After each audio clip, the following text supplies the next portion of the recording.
we're going to pass to the next roundtable, roundtable 2.2, sorry, Mediterranean forest bioeconomy still to be invented. We will have the interventions of Jean-Luc Peyron, Nabil Assaf, Abdelhamid Kaldi.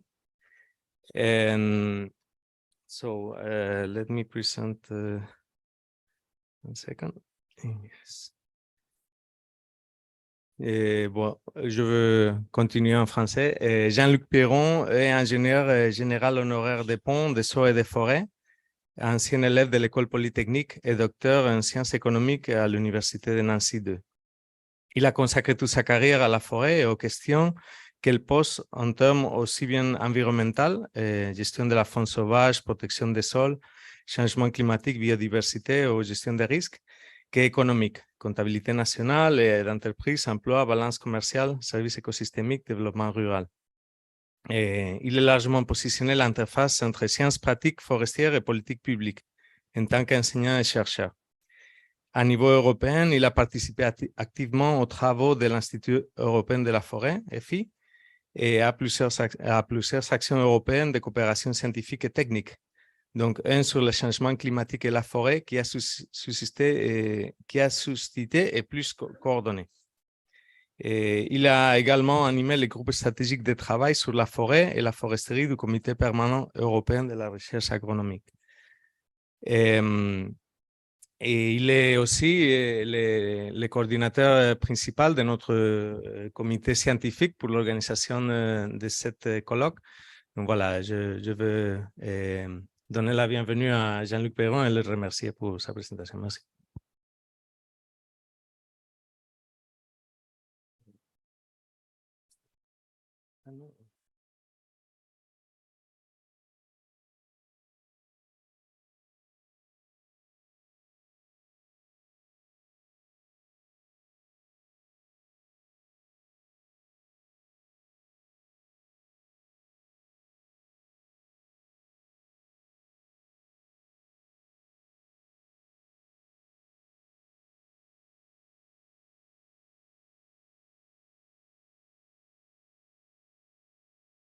Bon, en fait, je pourrais commencer en même temps. Donc, je remercie Julio pour son introduction, mais qui a pris beaucoup de temps, donc il ne me reste plus rien à dire dans le temps imparti.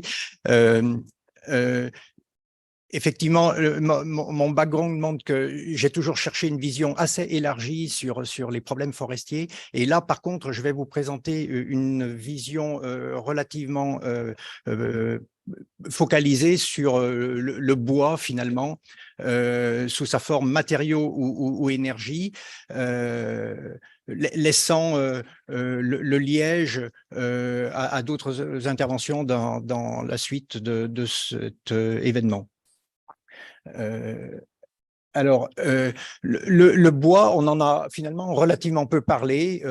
Bon, est-ce vraiment un enjeu? Donc, j'ai mis enjeu relatif avec un point d'interrogation. Alors, c'est vrai que le contexte méditerranéen est très contraignant pour la croissance des arbres et pour l'accès à la ressource, et que la fourniture de matériaux et énergie est un service parmi beaucoup d'autres, mais en Méditerranée comme ailleurs. Pour ce qui concerne la Méditerranée, l'étude sur la valeur économique totale qui avait été faite il y a une vingtaine d'années sous la supervision de Maurizio Merlo et avec Lélia Crotorou, et nous sommes au moins 2 dans cette salle à y avoir participé, peut-être plus, avait montré, donc cette étude, elle avait montré que le bois et le liège représentaient un tiers, ou le bois seul représentait un tiers de la valeur totale donc des forêts méditerranéennes. Alors c'est des évaluations qui sont un peu contestables, qui essaient de prendre en compte une partie immergée de l'iceberg, mais pas la totalité, j'allais dire, le bois étant la partie plutôt émergée. Mais ça donne une idée.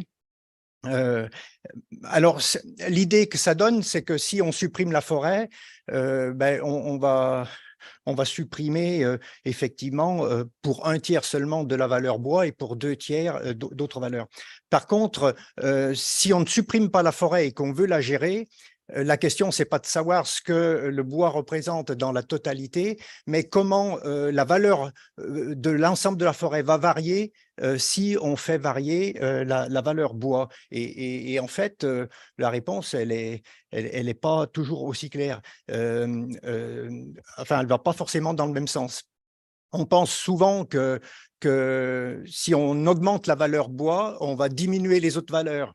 Ce n'est pas forcément le cas. On peut très bien faire des récoltes supplémentaires et améliorer aussi les autres valeurs.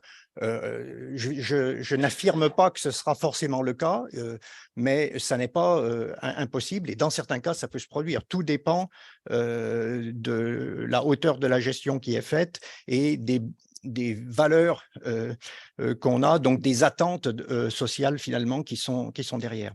Et donc, la récolte elle-même, elle ne fait pas que alimenter l'économie, elle prévient les risques, elle peut augmenter la capacité des écosystèmes à engendrer l'ensemble des services écosystémiques, elle facilite les conditions de vie, elle procure de l'emploi, de la richesse nationale, et on parle de plus en plus aussi d'une contribution à la souveraineté nationale qui est revenue de manière importante sur le devant de la scène.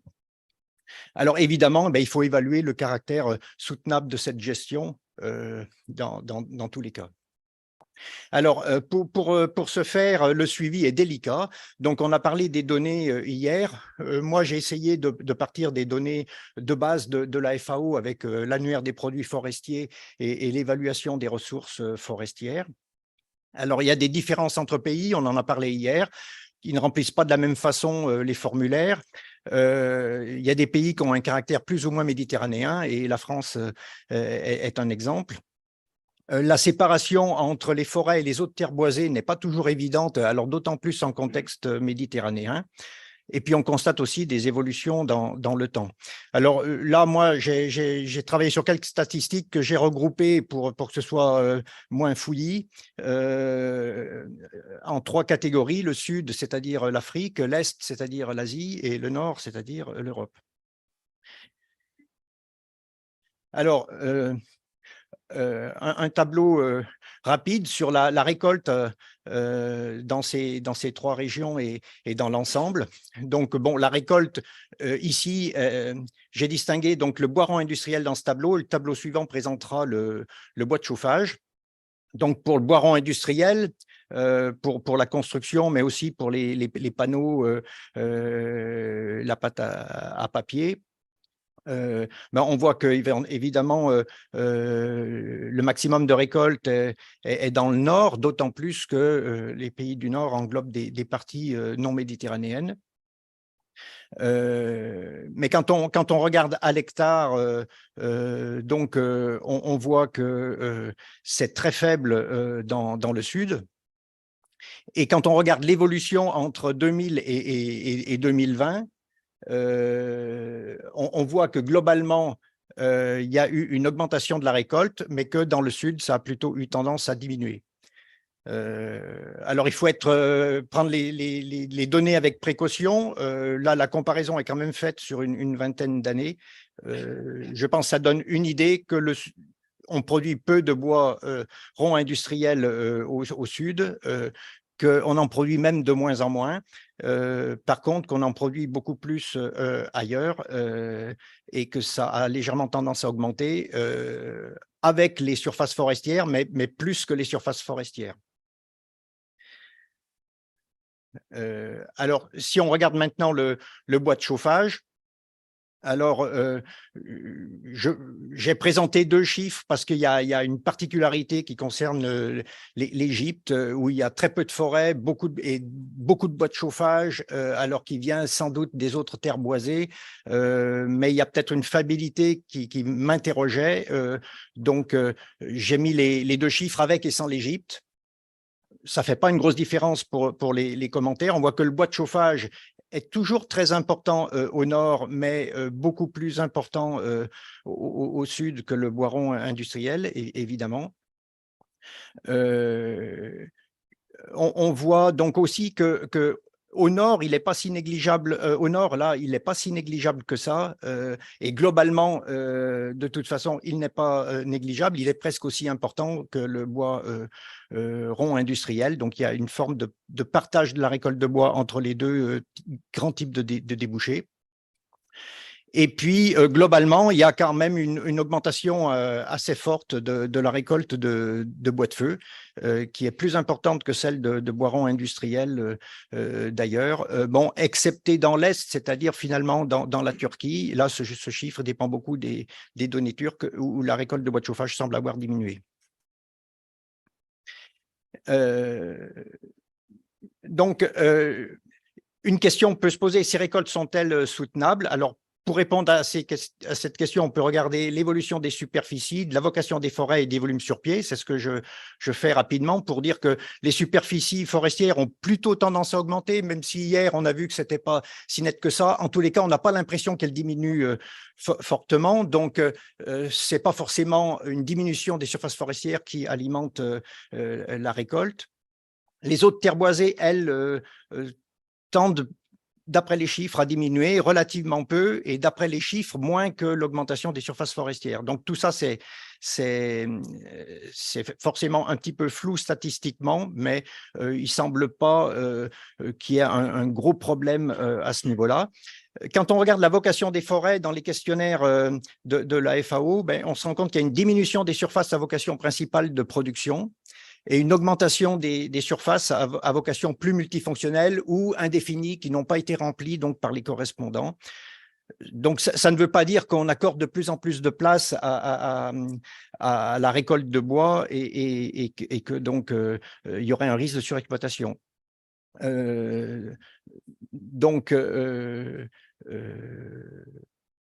La récolte reste soutenable et c'est plutôt l'inverse, c'est qu'on a l'impression qu'on y prête de moins en moins attention, d'où ma question au départ avec un point d'interrogation. Alors, quant au volume de bois sur pied en forêt, qui peut être un guide, est-ce qu'il diminue, est-ce qu'il augmente? Ben, on peut le regarder aussi par les statistiques. Et on voit que globalement, il y a un accroissement annuel à peu près partout. Il est très faible dans le sud, mais finalement relativement important dans le reste du pourtour de la Méditerranée. Une augmentation du volume sur pied. Voilà. Alors, dans les forêts, pour ce qui concerne les autres terres boisées, là, on manque singulièrement de connaissances. Donc, au total, je ne vois pas de gros signes de surexploitation. Donc, finalement, quelques recommandations. Alors, j'ai des grosses recommandations sur l'amélioration de la connaissance statistique. Ça devait se traduire dans mon discours. Alors, il faut que ça se fasse sans obérer le suivi temporel parce que traditionnellement, on change la méthode et du coup, on n'a plus de série chronologique et on ne peut plus juger dans le temps l'évolution des forêts. Et ça, c'est très gênant avec un écosystème qui se gère que dans le temps long. Donc, il faut absolument améliorer la connaissance en gardant, sans mettre à la poubelle tout ce qu'on a déjà. Donc, de manière harmonisée entre les pays, ça a été fait, en progressant sur les autres terres boisées sur lesquelles il y a des lacunes, et c'est particulièrement important dans le monde méditerranéen.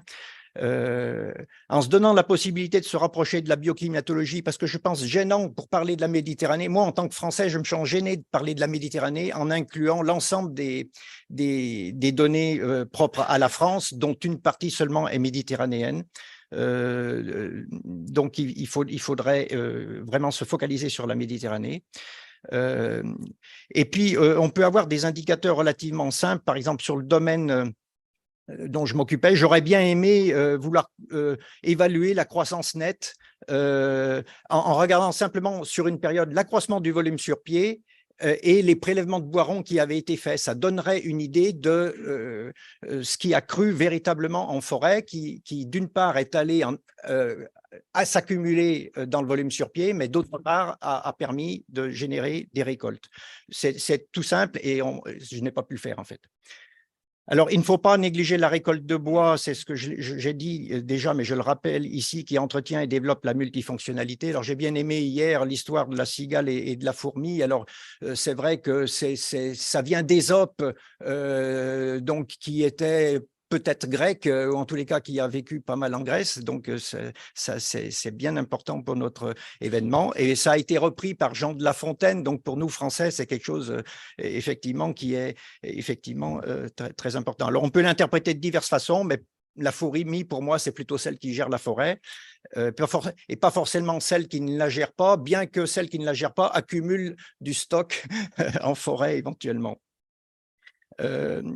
Donc, et la récolte de bois, donc également, travaille à la prévention des risques et à l'adaptation des forêts. On n'adaptera pas les forêts si on ne les gère pas. On les laissera s'adapter toutes seules, mais s'adapteront-elles toutes seules face à un changement climatique qui est dû en grande partie à l'activité humaine? C'est problématique. Mais il faut évidemment veiller à la soutenabilité de cette récolte et donc je propose de publier des indicateurs de gestion durable des forêts méditerranéennes qui serait une façon de constituer une réflexion forte sur la forêt méditerranéenne. Alors l'état des forêts méditerranéennes, c'est un petit peu ça qu'il réalise, hein, mais il y a moyen d'améliorer peut-être et de structurer autour d'indicateurs relativement précis. Je vous remercie pour votre attention. Et merci beaucoup, Jean-Luc. Donc, le prochain intervenant sera M. Nabil Assaf. M. Assaf, il est national du Lebanon. Well, I'm sorry, I'm going to change to English. He holds a Master of Research in Forest Systems and Products from the University of Lleida in Spain, in addition to a master's degree in Ecology and Natural Resource Management from the National Forest School of Engineers in Salé, Morocco, and a bachelor's degree in Water and Forest Engineering.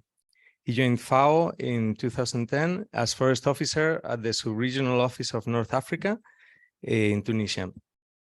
Mr. Assaf served as a FAO representative in Algeria and Sub-Regional Forest Officer of North Africa in the duration from year 2011 until year 2020. He is now a FAO representative in Jordan.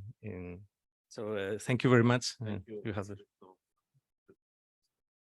Good morning, everyone. I would like to thank the organizers for inviting me and giving me this opportunity to talk about this very specific topic regarding the non-wood forest products that comes out of the forest, or potentially what can be. They asked me to talk about olive, carob, and argan trees, but I'm not going to go into the details about these trees, but the potential that they would present.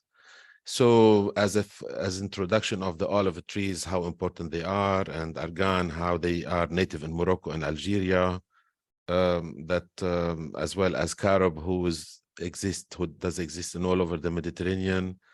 Their valorization refers to the process of maximizing the value of this natural resources through innovative and sustainable methods, as well as talking about the importance of value chain in the development of these products. So we all know that olive trees have been cultivated since thousands of years, and the latest studies showed that the olive trees that exist in Jordan that are very old, they are the mother trees of the olive trees that exist in Italy and in Spain, for instance. As you see how this throughout the years, the olive have been migrating due to its importance, while we know that an olive tree can produce this year, but he may not produce 2 or 3 years later. So this also a prediction in the productivity, even though it was maintained, and this tree has been a very important resource. Their products, their benefits, everything. I'm not going to talk about those details. Argan tree, we all know that how it is taking more importance. The argan ecosystem, a system that is functioning in Morocco. When I studied in Morocco, it was between 1989 and 1995, the liter of argan oil was in the market. It was €1 the liter, but it was only for consumption, as alternate to the vegetable oil. And then little by little, there have been an interest in this product, and we can see now how important it is, and also how important it can become if we develop it in a better way. The carob, we all know the carob, a Mediterranean tree. I like this tree a lot. It has a very big potential, but never valorized. And I think there is something behind it because we don't have enough data about it, the products and everything. The carob pods last year was sold on the market €2. Carob pods. There is one tree in Spain who was 8 years old. That tree produced 200 kilograms, which means €400. If we cultivate in a good way this tree, we may have a very good production of this tree that grows all over, and we know the phytosociological association between olive and carob, which means whenever we can put olive, we can put also carob tree. And I liked when Jean talked about the agroforestry system in Lebanon between the citrus and carob, but this can be also developed furthermore all over the region. Carob is being used, and I think there are some secrets behind it. We don't know exactly the reason, but the uses lately, there have been some discovery regarding the carob as natural flavor. So it can be used also, the carob gum, as a food thickener, used as natural food thickener, and I think it will have more value in the coming years. But the problem is that this year, for instance, the international price of the carob pods was 0.3, which means 30 cents.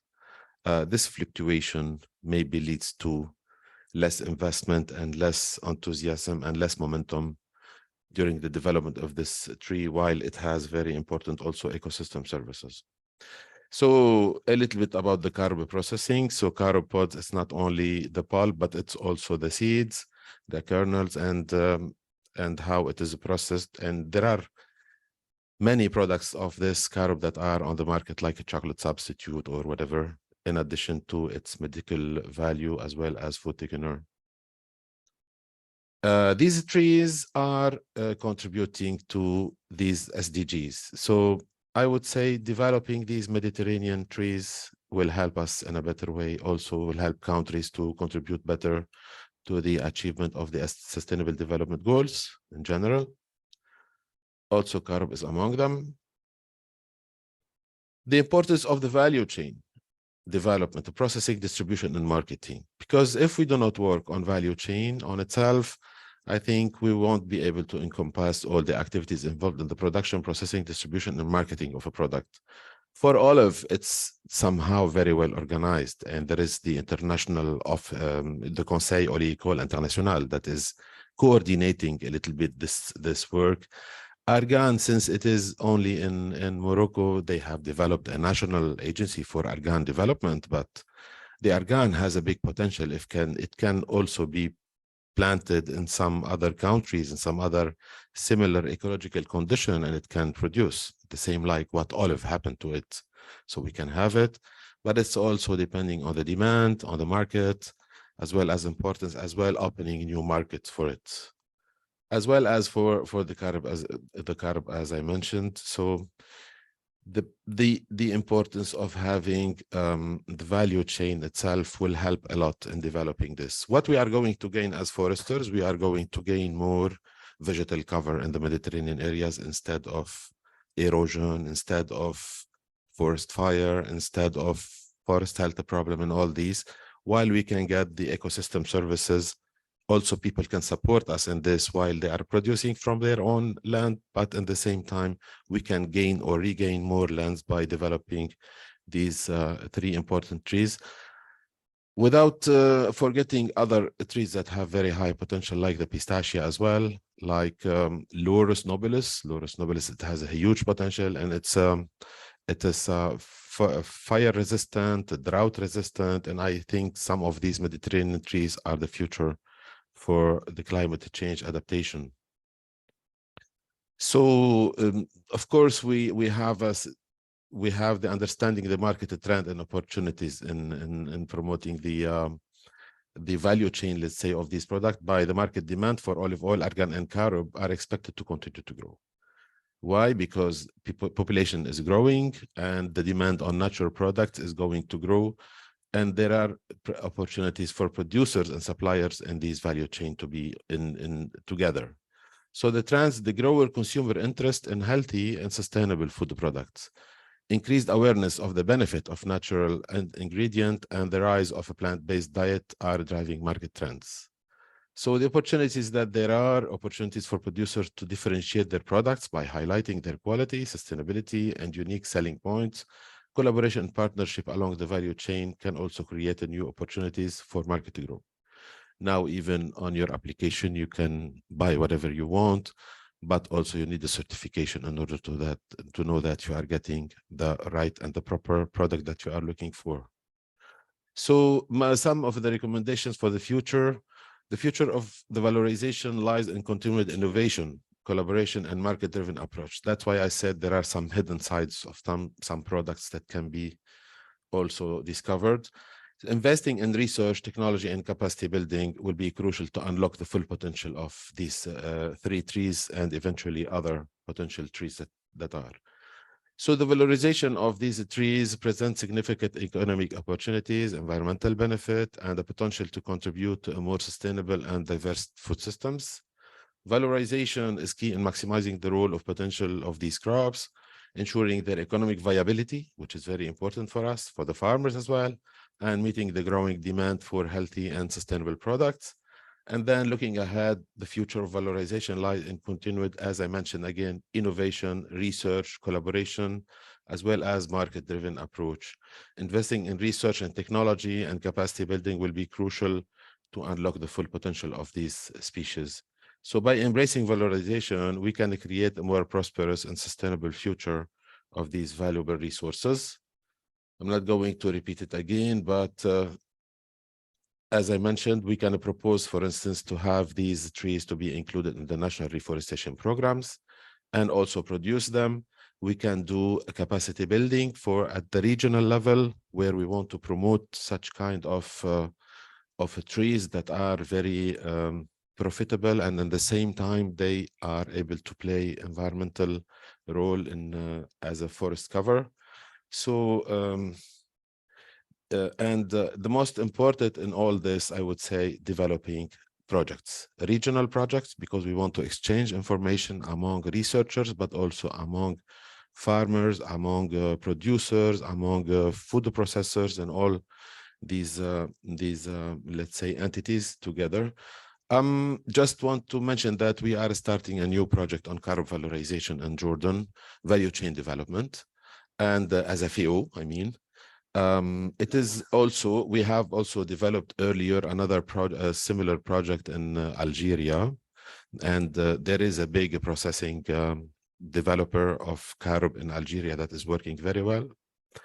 And also, while FAO has initiated a global initiative on one country, one priority product, Morocco has selected carob as a priority product for developing and promoting investment in it, which means there is a growing demand in this. So this, for instance, project that is going to start very soon is to support both Ministry of Agriculture and Environment and afforestation activities. So we have seen that there have been reforestation, afforestation activities. We said, why not to plant something that people will take care of in a better way? While the valorization of the carob in Jordan is almost absent, there is a significant production. There are no data about it, but that production is being used mainly, and we were talking with Eduardo the other day, previously the carob pods was used as animal fodder mainly, and molasses for people to eat it during, the winter season. So now these values are much more. It's like you are using as a fuel wood, I don't know, a high value wood. You can get the energy out of it, but while you can make high value products that are maybe 100 times more than its the value that it is. So this is all what I wanted to present, and I would like to thank you again.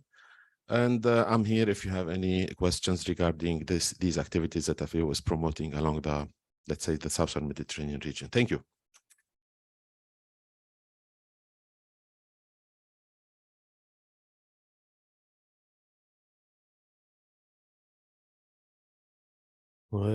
Thank you very much, Nabil. It's been very interesting.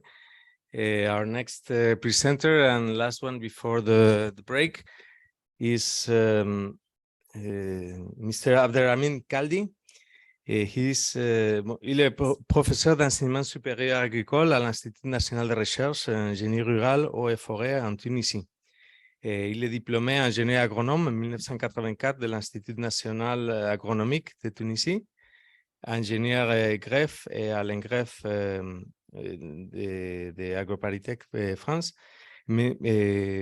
Voilà, aujourd'hui, il est président de l'Association internationale des forêts méditerranéennes, AIFM, et siégé à Marseille. Et il est membre du Conseil international des IUFRO à maintes reprises. Et il est aussi correspondant de l'Académie d'agriculture de France depuis janvier 2023. Donc, je vous donne la parole. Merci beaucoup, M. Kaldi. Essayer de se retrouver. Okay.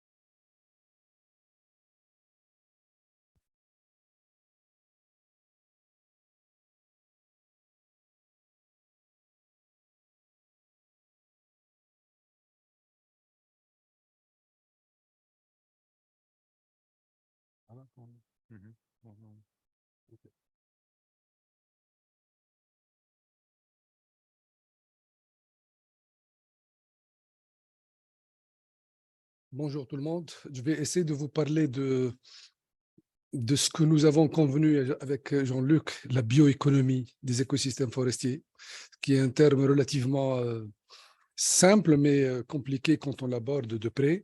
Et donc j'ai essayé j'ai essayé de synthétiser un peu ce qui se trouve en termes de littérature en économie forestière sur les biens et services des écosystèmes forestiers.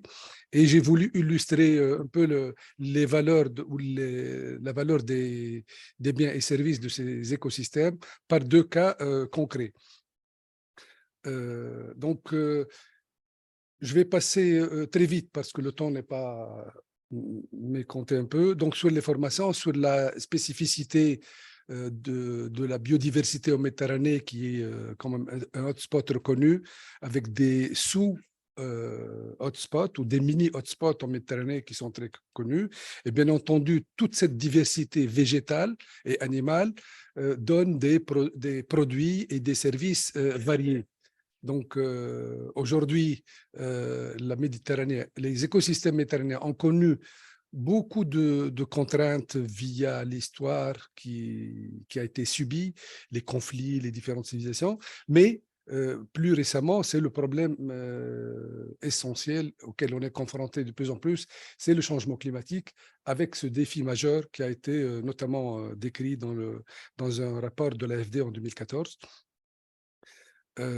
Quand on parle des forêts en général et jusqu'à nos jours, on fait des aménagements, on fait des études sur la production du bois. Et Jean-Luc, quand il a présenté les faibles chiffres de la forêt méditerranéenne en mètres cubes par hectare et par an, c'est connu. Donc, on ne peut pas jouer. Si, par exemple, on veut bénéficier des crédits carbone, on ne peut pas jouer avec les grands. On ne peut pas, si vous êtes investisseur et que vous voulez acheter des crédits carbone, vous allez au Congo, au Brésil pour faire de la plantation au lieu de la Méditerranée, c'est connu. Mais comme l'a dit aussi Jean-Luc, le bois représente une partie qui n'est pas majoritaire de la valeur de nos écosystèmes. Malheureusement pour nous, la plupart notamment des services, je dis des biens, mais des services ne sont pas, ou bien ne sont pas comptabilisés, ou bien ne sont pas reconnus carrément. Donc, avec la diversité, comme j'ai dit tout à l'heure, il y a beaucoup de biens et de services qui sont dans nos écosystèmes. Il y a eu deux études qui ont été faites, l'une pour établir une méthodologie c'est très discutable, hein, on peut toujours en discuter, mais ça a le mérite d'exister, une méthodologie d'évaluation de ces biens et de ces services. Et il y a eu des cas, des études dans les différents pays, l'Algérie, le Maroc, la Tunisie, le Liban et la Turquie. Et il y a eu un rapport synthétique qui a présenté un peu les résultats. Je ne vais pas m'attarder beaucoup, juste pour vous donner dans les 5 pays, quels sont les produits ou les services qui viennent en premier lieu, en deuxième lieu, ne regardez pas trop les chiffres, mais le classement. Et on voit que effectivement, le bois n'est pas toujours en position, ce qui n'étonne pas, comme l'a dit tout à l'heure Jean-Luc. Si on prend l'exemple de mon pays, la Tunisie, les chiffres sont donnés en millions de dinars, mais regardez simplement la valeur relative. Tout ce qui est fourrage ou, disons, production fourragère dans les écosystèmes forestiers représente 10 fois la valeur du liège, qui est quand même en recette directe la première valeur par laquelle l'État, disons, a un revenu, et représente plus de 20 fois la production du bois. Donc, c'est quelque chose qui est connu. Et donc, cette valeur économique, quand on va chercher des investissements pour les écosystèmes, que ce soit pour la restauration ou pour la gestion courante, se heurte sur des décideurs qui voient que ces écosystèmes ne rapportent pas à l'État, et donc pourquoi investir dans ces filières? Et c'est un cercle vicieux. Et paradoxalement, dans des pays comme les nôtres, on a des retards d'exploitation du bois qui sont relativement très importantes, parce que l'État ne donne pas suffisamment de moyens pour exploiter, tout simplement.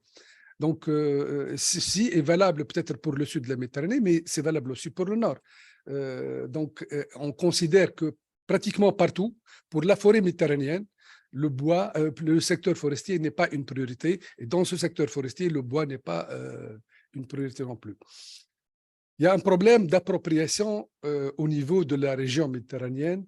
Est-ce que les biens et services qui sont fournis par les ressources forestières sont reconnus, disons, on sent que c'est notre bien, oui ou non? Dans les pays du Sud, la quasi-totalité de la forêt appartient à l'État. Les gens qui habitent dans la forêt, qui sont un acteur majeur pour la conservation ou pour la dégradation, pensent que ce n'est pas leur propriété. Dans le nord, moi j'ai visité des subérés du Var et des subérés du Portugal, et j'ai vu que des propriétaires forestiers privés, ici et là, ont des superficies semblables. Ici, c'est exploité de manière un peu durable, etc. Et là, c'est des subérés délaissés dans le Var qui ne sont pas exploités. Et moi, en tant que Tunisien, je me dis, c'est un peu bizarre et puis c'est un peu dommage.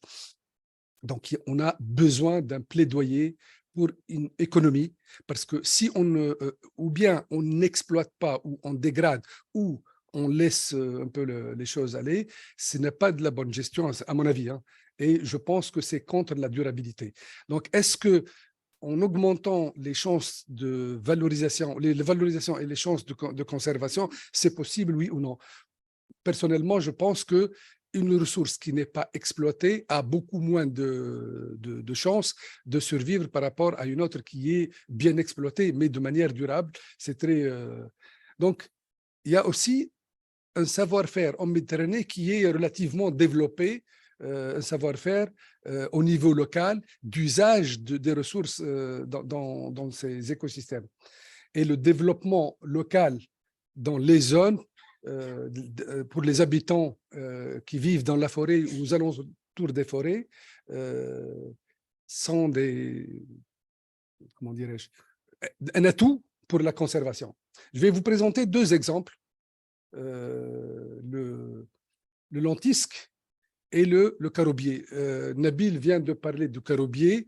Je vais essayer de zapper un peu ce qu'il a présenté, mais je vais vous parler un peu de ce que nous avons fait, parce que nous considérons que pour le carobier, quand on a commencé à travailler sur le carobier, on considérait qu'il fallait avoir une priorité pour la conservation, notamment génétique. Aujourd'hui, on est dans une phase de dire que, en tant que forestier, je parle, le carobier nous permet de dire que la forêt va vers l'agriculture et non pas l'inverse.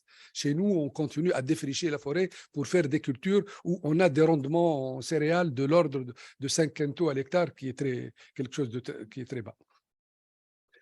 Donc, le caroubier et le lentisque, l'huile de lentisque notamment, sont des produits très peu connus et on a essayé de valoriser le caroubier via des recherches. Donc, on a essayé de caractériser les peuplements que nous avons en Tunisie. Quand je dis caractériser au niveau de la technologie d'extraction de la gomme dont parlait tout à l'heure mon collègue, et caractériser aussi le matériel génétique que nous avons et puis les usages que nous connaissons. Donc, il y a eu des travaux de caractérisation très sophistiqués. Et là, par exemple, aujourd'hui, il y a des industriels qui viennent chercher des écotypes de caroubier qui étaient, il y a 25 ans, coupés pour la carbonisation. Donc, des choses qui changent. Pourquoi ils cherchent ça maintenant? Parce que ça donne un rendement graine-pulpe meilleur, ce qui est bien pour eux. Parfois, ça passe du simple au double et ils ont intérêt à chercher des graines parce que c'est l'usage, actuellement, c'est l'usage le plus valorisant. Mais on a travaillé aussi sur d'autres usages. La graine sert essentiellement à fabriquer une gomme de caroube, le fameux E410, qui est utilisé, comme l'a dit tout à l'heure Nabil, en tant qu'épaississant, essentiellement en agroalimentaire. Mais on essaie de travailler sur la poudre issue de la pulpe pour faire différents usages.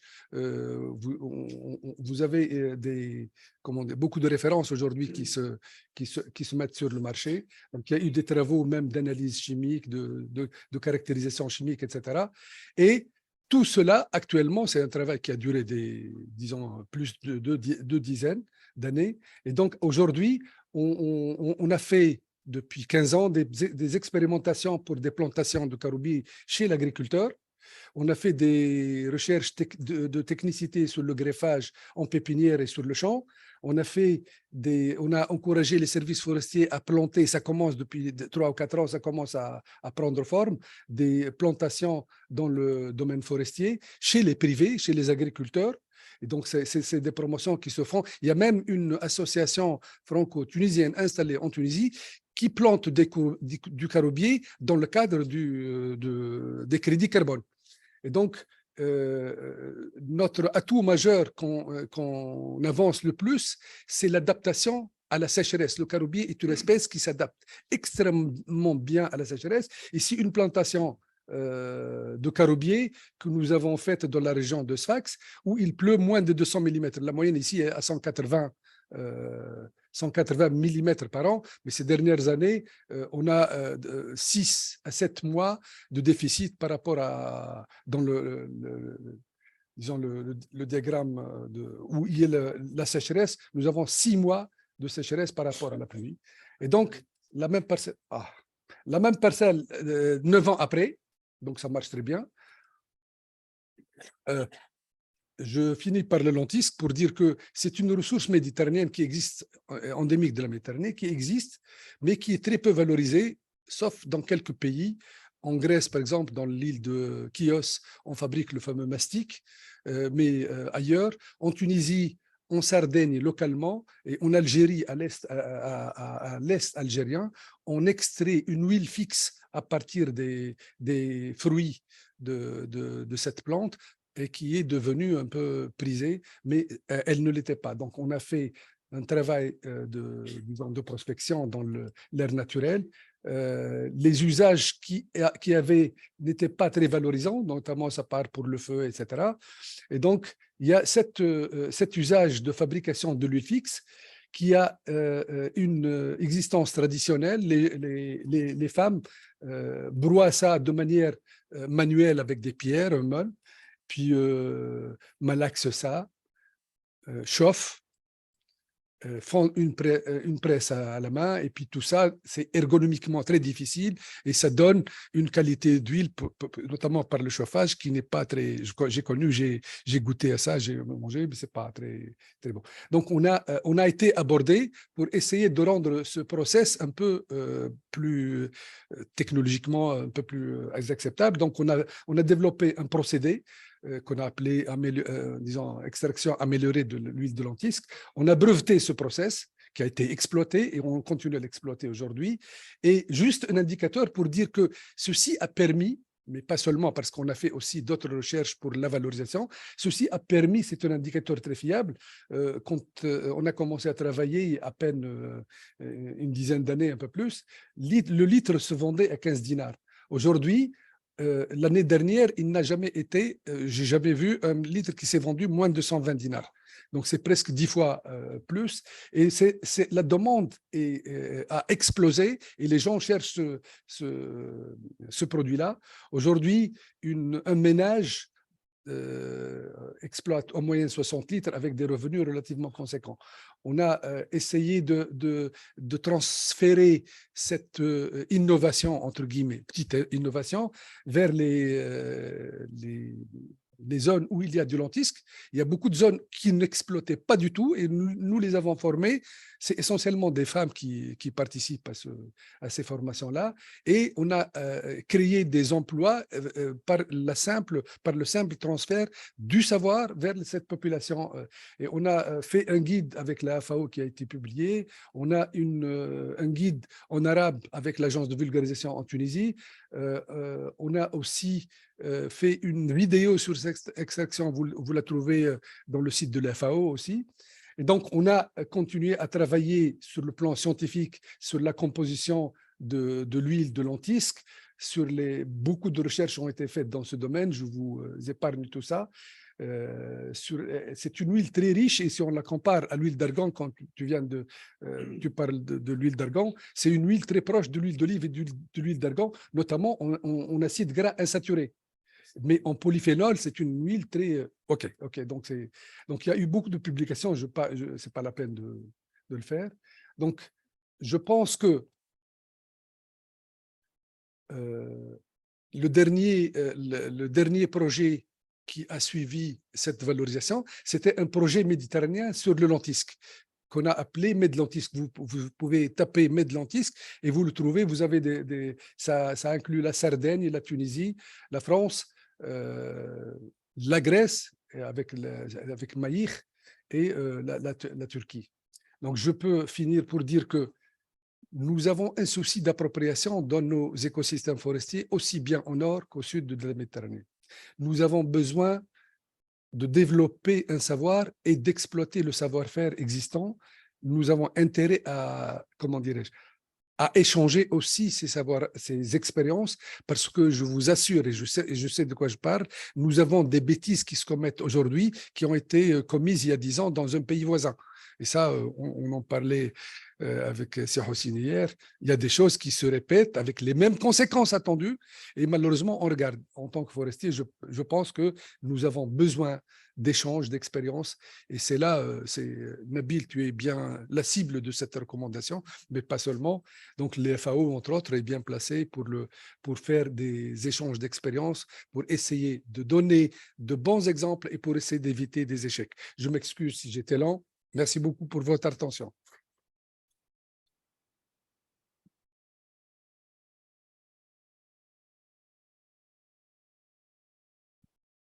Merci beaucoup pour cette intéressante présentation.